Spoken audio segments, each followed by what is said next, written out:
Good morning विद्यार्थियों, मेरे प्यारे दोस्तों।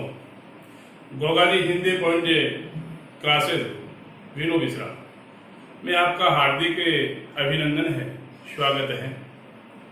तो पिछला जो हमने वीडियो बनाया हिंदी वर्णमाला, ये अपना शीर्षक है जो 3-4 वीडियो में लगातार कंटिन्यू चल रहा है और उसमें जो टॉपिक आए हैं वो करवा रहे हैं आपको। तो स्वर और व्यंजन का विस्तार से वर्गीकरण कर दिया गया है। आज हम जो वीडियो बना रहे हैं वो कौन सा है? उच्चारण के आधार पर वर्णों के भेद। कौन सा है? उच्चारण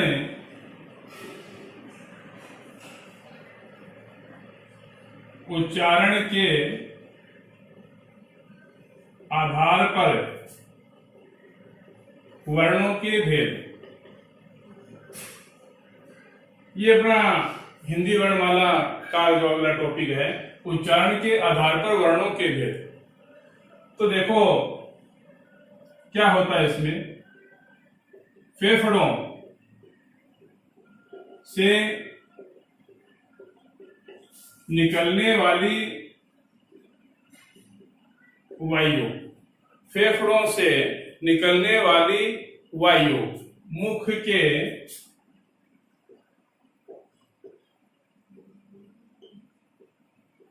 विभिन्न भागों में, फेफड़ों से निकलने वाली वायु मुख के विभिन्न भागों में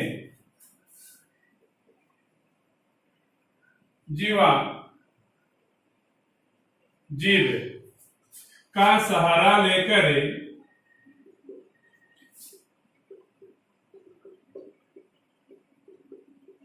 टकराती है, जिससे वर्णों का उच्चारण होता है। सीधी सी पंक्तियां हैं कि फेफड़ों से निकलने वाली वायु मुख के विभिन्न भागों में जीभ का सहारा लेकर टकराती है, जिससे वर्णों का उच्चारण होता है। इस आधार पर वर्णों के निम्नलिखित भेद किए जा सकते हैं। क्या समझे विद्यार्थियों दोस्तों कि उच्चारण के आधार पर वर्णों के भेद, ये अपना टॉपिक है, इसको हम कर रहे हैं।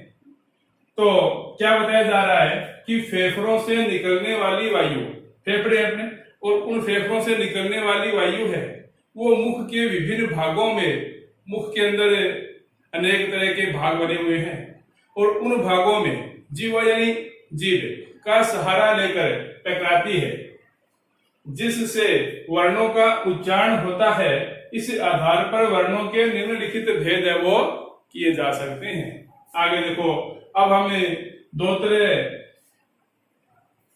से इन भेदों का वर्णन करेंगे। 10 भेद है वो इसमें बताए गए हैं और हमें इन 10 भेदों का वर्णन है वो 2 तरीके से करेंगे। एक तो करेंगे हम स्वर के आधार पर, एक तो करेंगे हम स्वर के आधार पर वर्गीकरण, और दूसरा किस में करेंगे? व्यंजन के आधार पर।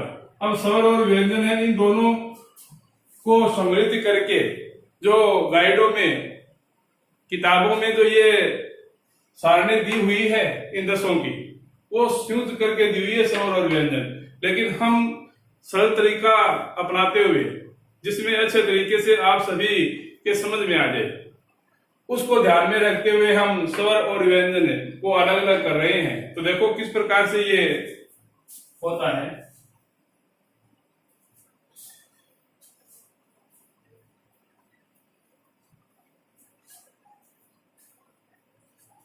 अब हमें जो उच्चारण स्थान है उन उच्चारण स्थानों को याद रखना है।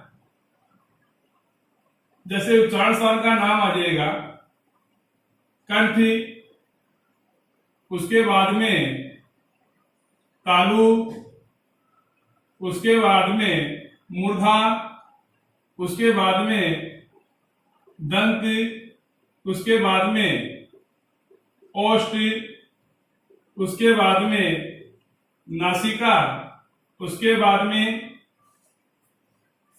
कंठ, तालु, मूर्धा, दंत, ओष्ठ, नासिका, उसके बाद में कंठ, तालु, उसके बाद में कंठ, ओष्ठ, उसके बाद में दंत, ओष्ठ, और उसके बाद में 10 नंबर पे क्या आएगा?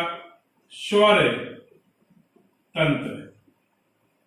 ये अपने पास 10 उच्चारण स्थानों के नाम आए हैं और इन 10 उच्चारण स्थानों के नाम जिस प्रकार से मैंने क्रमानुसार लिखे हैं ना, उसी प्रकार से हमें याद रखने हैं। तो मित्रों दोस्तों, क्या आएगा? सबसे पहले कंठ, उसके बाद में तालु। बहुत सरल है जी, सिर्फ 1-2 बार अभ्यास करने से हमारी सारी समस्या हल हो जाती है। अगर हम मन लगाकर जेल लगाकर ये धारणा बना ले कि हमें इसको तो याद ही करने हैं। कई बार क्या होता है कि हम 1-2 बार पढ़ते उसके बाद में सोचते कि नहीं यार हमारे से याद नहीं होंगे। अगर प्रश्न आएगा एग्जाम में तो ठीक बैठेगा तो कर देंगे, और अगर ठीक नहीं बैठेगा तो हम छोड़ देंगे या फिर तुक्का लगा देंगे या किसी से पूछ लेंगे। लेकिन मित्रों दोस्तों, आज का जो कंपटीशन है ना, वो बहुत खतरनाक हो गया है। एक पॉइंट है ना, वही अंतर डाल देते हैं सेलेक्ट होने में या न होने में। तो इस प्रकार से हमें हर चीज को याद रखना है। तो कंठ, तालु, मूर्धा, दंत, ओष्ठ, नासिका, कंठ, तालु, कंठ, ओष्ठ, दंत, ओष्ठ और स्वर तंत्र। ठीक है। अब ये तो आ गए अपने उच्चारण स्थानों के नाम। अब देखो, हमें इस प्रकार से यहां पर लिख सकते हैं, स्वर के आधार पर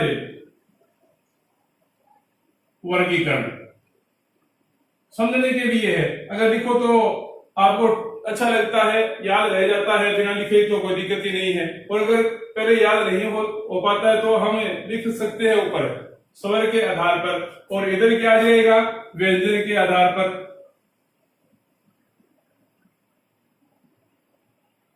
ठीक है। और इधर क्या आ जाएगा? फिर ध्वनि है, जो ध्वनि होगी उस ध्वनि का नाम आ जाएगा।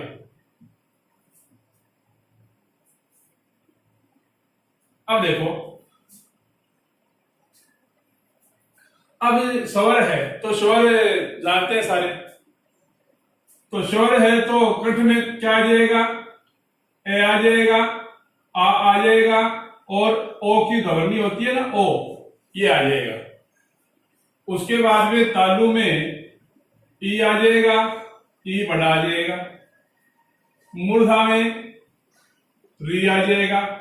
दंत में नहीं आएगा कुछ भी स्वर। ओष्ठ में ऊ छोटा और ऊ बड़ा आ जाएगा। नासिका में क्या आएगा? अंग।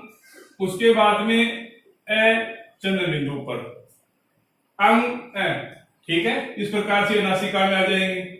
उसके बाद में कंठ तालु में क्या आएगा? ए आई।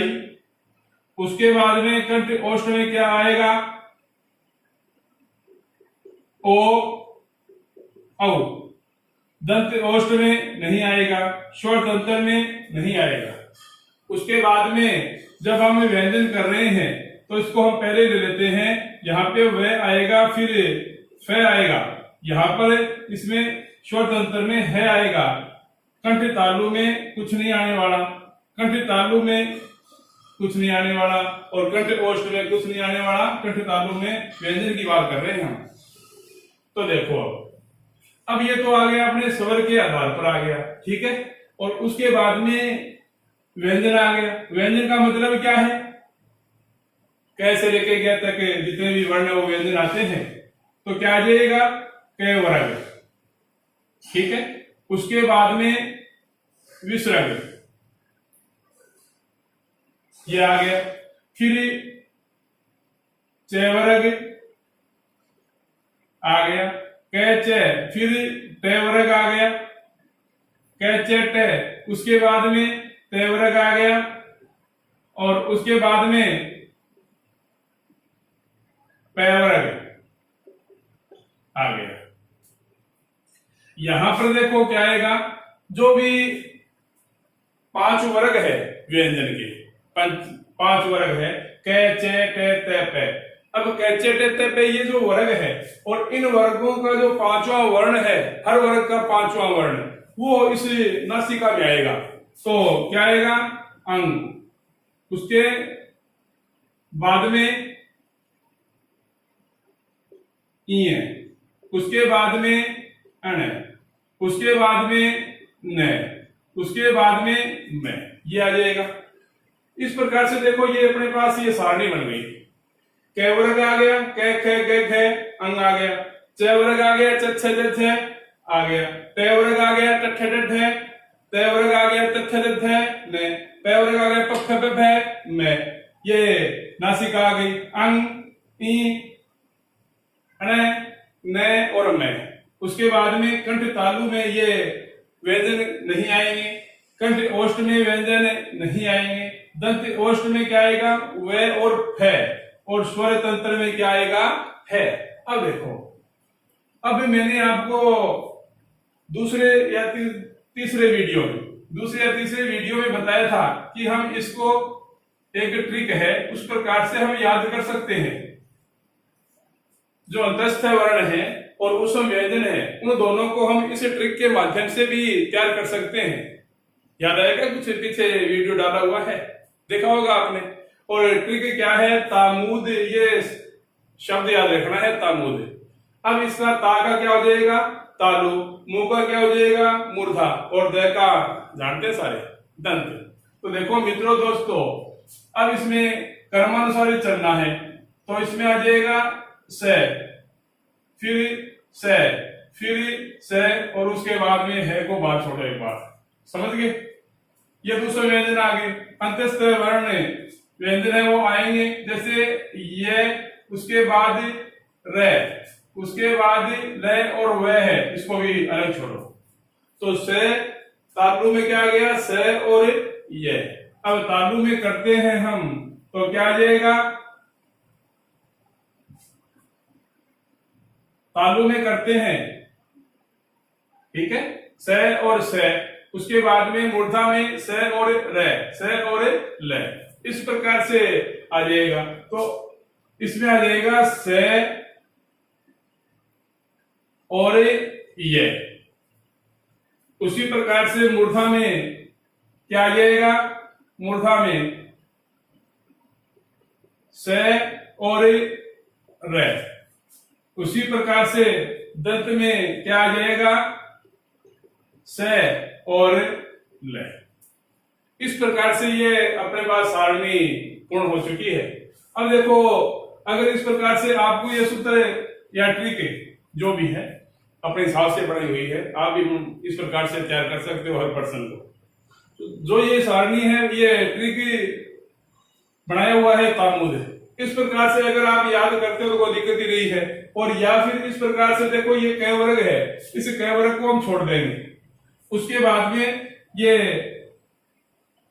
च वर्ग आ गया, तालु आ गया। अब यहां पर कर्मानुसार चलेंगे, जैसे से पहले आता है, से आ गया, फिर से ये आ गया, फिर से ये आ गया, तीनों से आ गया ना कर्मानुसार। उसी प्रकार से ये आ गया, रे आ गया, ले आ गया, ये ले। तो उसके बाद में है स्वर तंत्र में आ जाएगा, और दंत ओष्ठ में क्या आएगा? वे और फे। अब देखो मित्रों, अब तो ये अपने पास ध्वनि का नाम है। अब ये ध्वनि का नाम है, तो ध्वनि का नाम हमें लिखना है। पूछा जा सकता है परीक्षा के अंदर, एग्जाम में, कि ध्वनि का जो नाम है वो क्या होगा? तो कंठ है तो क्या हो जाएगा? कंठे, समझे? कंठ का कंठे हो जाएगा, ये लगाना है। तालु का क्या हो जाएगा? तालव्य।